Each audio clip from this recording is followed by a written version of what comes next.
I was born into a poor family. My mother worked as a cleaner at McDonald's. My father was a failed businessman who disappeared into thin air after every failed business venture. No one really looked after me, and I was a troublemaker at school and a poor student. We lived on the outskirts of town in a poor neighborhood called Piragovo. What bothered me most was that our building didn't have an elevator, and our apartment was on the top floor. My dog also had sore hind legs, so I had to carry him around. As a result, since childhood, I dreamed of moving to a building with an elevator. After 9th grade, I dropped out of school and decided to go to work to quickly earn money for an apartment with an elevator. But without a good education, I could only find work as a security guard at a store and realized that a security guard's salary wouldn't be enough to quickly earn enough to afford housing. At work, I met some movers and shakers. They had already served time in prison, and they seemed really cool to me. I told them about my dream and that I was urgently looking for a place to make a lot of easy money. They offered to join me on a criminal mission, stealing iron constructions and valuable tools. I agreed. We decided to go stealing that very night. Time passed very slowly. I lay down to take a nap.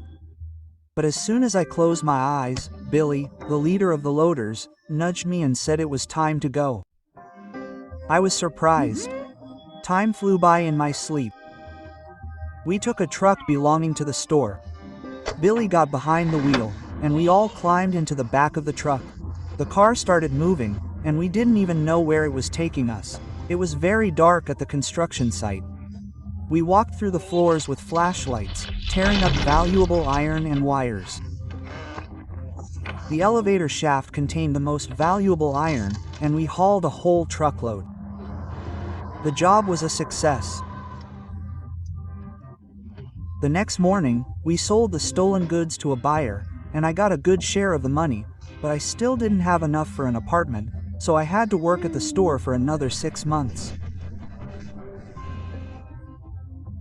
Finally, I managed to save up the necessary $2 million and bought myself an apartment in a new building with an elevator on the 16th floor.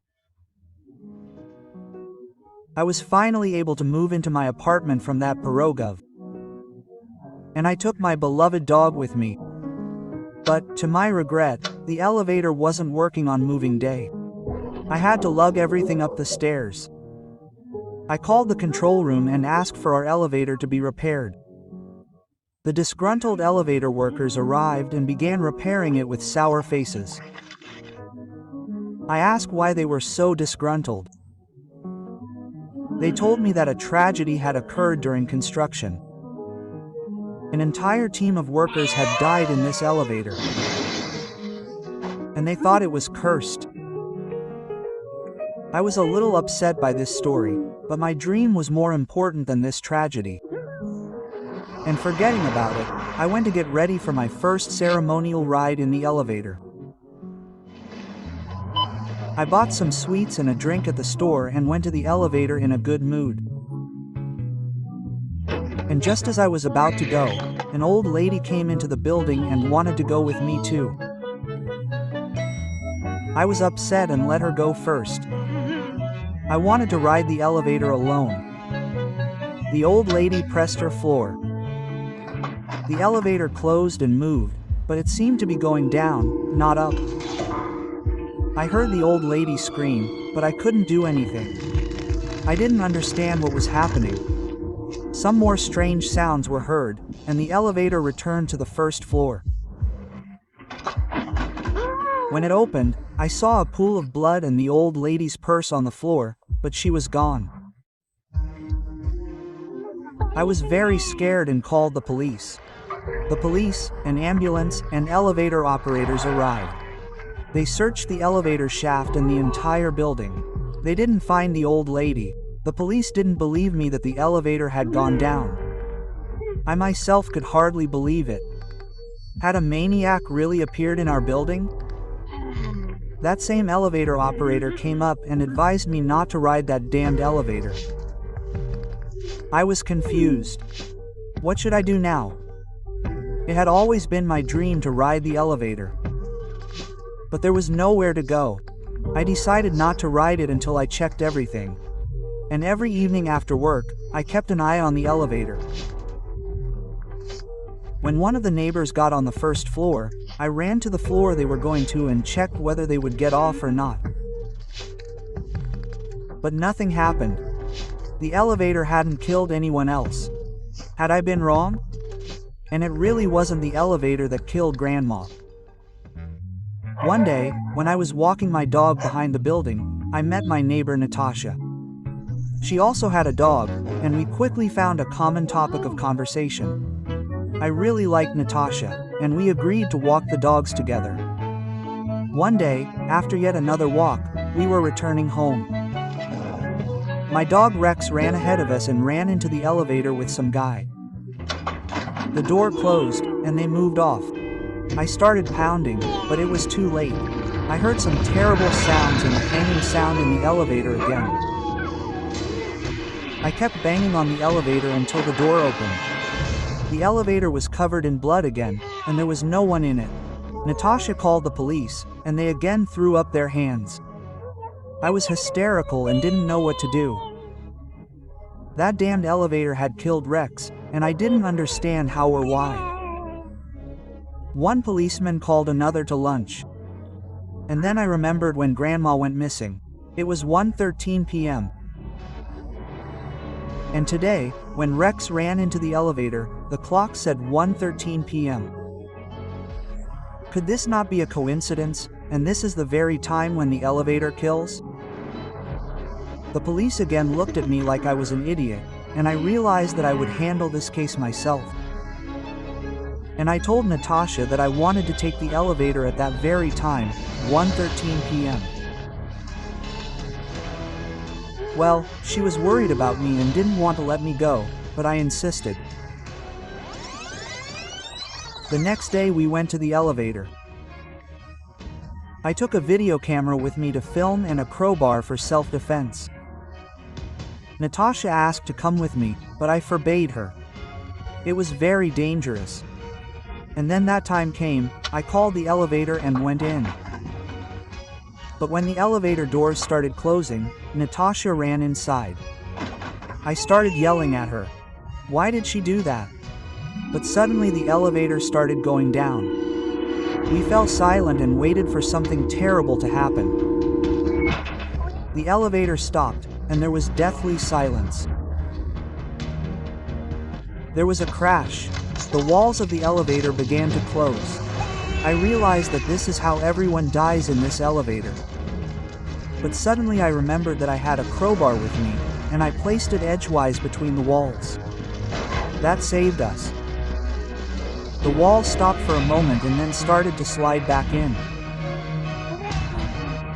I thought we were safe, but suddenly the elevator floor opened up, but we managed to grab the handrail. I saw lava below. Spikes appeared from the walls. I grabbed the handrail with a crowbar and grabbed Natasha's hand. The spikes closed. I don't know how long we would have been hanging like that, but luckily, Natasha noticed some kind of ledge. We swung and jumped onto it. It turned out to be a ventilation shaft. We went through this shaft into some kind of room that looked like a laboratory. Natasha recognized this place. She had seen this building on TV in a documentary about paranormal phenomena. It was an SCP lab. But how did we end up here? This lab is in another country. We went to explore the building, and in one of the rooms we came across some kind of scary statue. Natasha said that this statue was 173. It would kill us if we turned away from it or even closed our eyes. I didn't know what to do. We froze in place and were afraid to even blink. Our eyes started to burn. Then Natasha suggested we blink in turns. I don't know how long we stood like that, maybe a day, but I couldn't anymore. I I really wanted to sleep. Natasha suggested we sleep in turns. I lay down first, and Natasha found matches on the floor and stuck them in my eyes. I fell asleep. I woke up to Natasha's scream. The statue stood in front of us. Natasha was crying and saying that her eyes were hurting so much that she couldn't stand it and blinked. The statue almost knocked us over. I suggested we try walking backwards. And we did. As soon as we went around the wall and couldn't see the statue anymore, it lunged at us and stopped. As soon as we saw it, we started backing away and came up against the elevator door. I fumbled for the button.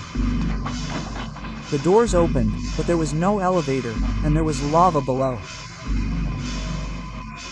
Natasha suggested we close our eyes on the count of 3 and quickly step aside. We did just that. As we stepped away, the statue flew past us, fell into the lava, and burned. We hugged in happiness. I thought the nightmare was over. But suddenly Natasha told me to turn around, and I saw the very same construction workers the elevator operator had told me about. These were their souls, and they were definitely unfriendly. I tried to talk to them about what they wanted from us.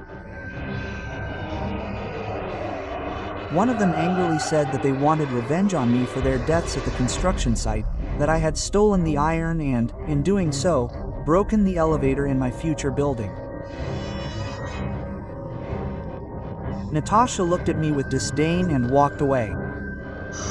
The ghosts of the construction workers pounced on me and pushed me down the elevator shaft. I fell into the lava, but suddenly woke up in a cold sweat and looked around, trying to figure out where I was. It was the moment when the movers and I were getting ready to go to the construction site to steal iron. And I remembered I'd taken a nap. I started explaining to the movers that I'd had a dream about things. We can't go stealing today. And anyway, I'd changed my mind. The movers didn't like that. They grabbed me, tied me to a chair, and started hitting me in the face. I started to lose consciousness from the pain, and I felt someone licking my cheek with a rough tongue. I opened my eyes and saw my Rex. He was alive. I looked around and realized I was home, in Piragovo. And I dreamed it all. It was an instructive dream. I decided to go to school and study well, try to be a decent person, and live by my conscience.